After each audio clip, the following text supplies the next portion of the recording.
Corona virus کسی کا خیال ہے کہ یہ قدرت کا انتقام ہے۔ انسان نے زمین کا ستیہ ناش کر دیا تھا، ماحول برباد ہو رہا تھا، جنگلی حیات کو نقصان پہنچ رہا تھا، نیچر کا توازن بگڑ رہا تھا، سو اسے درست کرنے کے لیے قدرت کا اپنا نظام حرکت میں آیا۔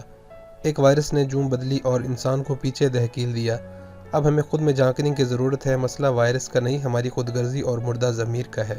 کسی کا خیال ہے کہ یہ کرونا وائرس دنیا میں مسلمانوں پر ڈھائے جانے والے مظالم کا نتیجہ ہے۔ کشمیر سے لے کر فلسطین تک اور شام سے لے کر یمن تک مسلمانوں کا قتل عام کیا گیا، مگر نام نہاد مہذب ممالک کے کانوں پر جوں رنگی اور نہ اسلامی ممالک کا ضمیر جاگا۔ سب اپنے اپنے کاروباری مفادات کے غلام بنے رہے۔ کچھ لوگ کہتے ہیں کہ اصل میں یہ وبا حرام جانوروں کے کھانے سے پہلی، اگر ہم حلال اور حرام میں تمیز کر لیں تو سب ٹھیک ہو جائے گا۔ ایک صاحب کی ویڈیو میں نے دیکھی، وہ فرما رہے تھے کہ یہ وائرس دراصل حیاتیاتی جنگ کا نیا ہتھیار ہے۔ یہ ایک امریکی کمپنی نے اپنی لیبارٹری میں تیار کر کے یورپ کو دیا اور وہاں سے اب یہ اسرائیل کے پاس پہنچ چکا ہے۔ اسرائیل اب اس کی ویکسین ان ممالک کو دے گا جو اسے تسلیم کریں گے۔ کچھ دانشور صاحبان کا فرمانا ہے کہ انسان اپنی اوقات سے باہر ہو رہا تھا، سائنس کے بل پر وہ خود خدا بنا بیٹھا تھا، سو یہ وائرس خدا کی پکڑ ہے اور انسان کو اس کی اوقات یاد دلانے کا طریقہ ہے کہ میاں آپے سے باہر مت ہو، تم ایک جرثومے کی مار ہو۔ اور ہم میں سے بہت سے لوگوں کا ماننا ہے کہ یہ وائرس خدا کی طرف سے کوئی عذاب، آزمائش یا سرزنش ہے۔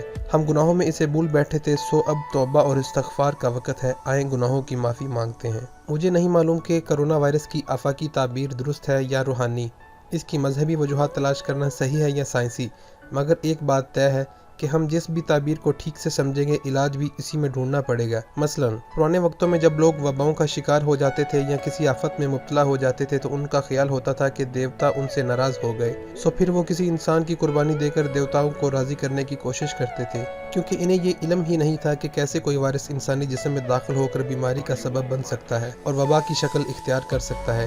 ان کے نزدیک بیماری کی وجہ دیوتاؤں کی ناراضگی تھی، نہ کہ وائرس۔ آج بھی ہم میں سے جو لوگ یہ سمجھتے ہیں کہ یہ کرونا دراصل دنیا میں برپا کیے جانے والے مظالم کا رد عمل ہے، تو پھر ایسے لوگوں کو اس وائرس کا علاج ڈھونڈنے یا اس کی ویکسین استعمال کرنے کی کوئی ضرورت نہیں، کیونکہ اگر وائرس کسی سیاسی وجہ سے پھیلا ہے تو پھر اس کا تدارک بھی سیاسی طریقے سے کرنا پڑے گا۔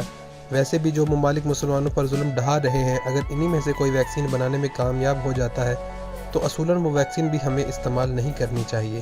اسی طرح جب ہم کہتے ہیں کہ یہ وائرس دراصل ہمارے گناہوں کی سزا ہے تو اس کا مطلب یہ ہوا کہ وائرس سے چھٹکارا پانے کے لیے ہمیں اپنے گناہوں کا کفارہ کرنا ہوگا، نہ کہ ویکسین کا استعمال۔ اور وہ لوگ جو اس وبا کو انسان کی سرکشی کا نتیجہ سمجھتے ہیں، وہ بھی براہ مہربانی اس کی ویکسین کو استعمال نہ کریں، بلکہ سرکش انسانوں کو قابو میں لانے کی کوئی تدبیر کریں۔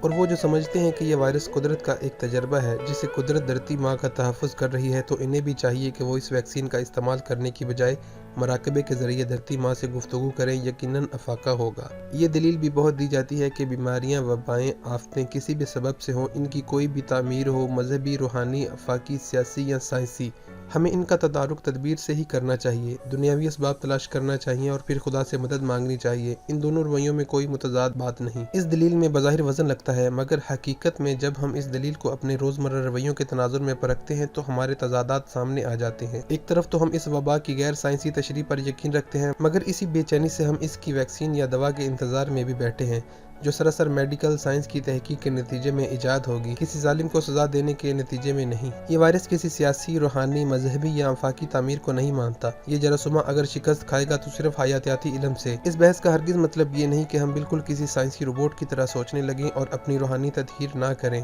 ہم ضرور اپنے پروردگار سے مدد مانگیں، رحم کی بھیک مانگیں، مگر ساتھ ہی اپنی سوچ کو سائنسی رکھیں۔ یہ وقت ہمیں ساؤل سرچنگ کا موقع دے رہا ہے۔ دنیا ہماری آنکھوں کے سامنے تبدیل ہو رہی ہے، ایک نئی تاریخ بننے جا رہی ہے۔ اس وائرس کے بعد جب دنیا دوبارہ اپنے پیروں پر کھڑی ہوگی تو بہت کچھ بدل چکا ہوگا۔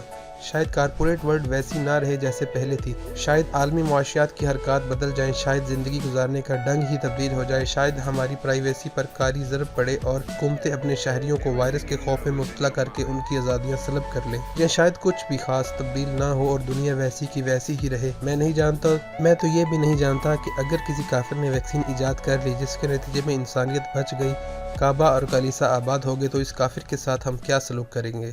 امید کرتا ہوں کہ آپ کو یہ ویڈیو پسند آئی ہوگی اور اس میں کچھ نہ کچھ آپ نے ضرور حاصل کیا ہوگا۔ اگر یہ ویڈیو پسند آئی ہو تو ویڈیو لائک کریں اور چینل کو سبسکرائب کرنا مت بھولیے۔ نوٹیفیکیشن کے لیے بیل آئیکن کو دبائیں تاکہ آپ رہ سکیں ہماری ہر آنے والی ویڈیو سے باخبر۔ شکریہ۔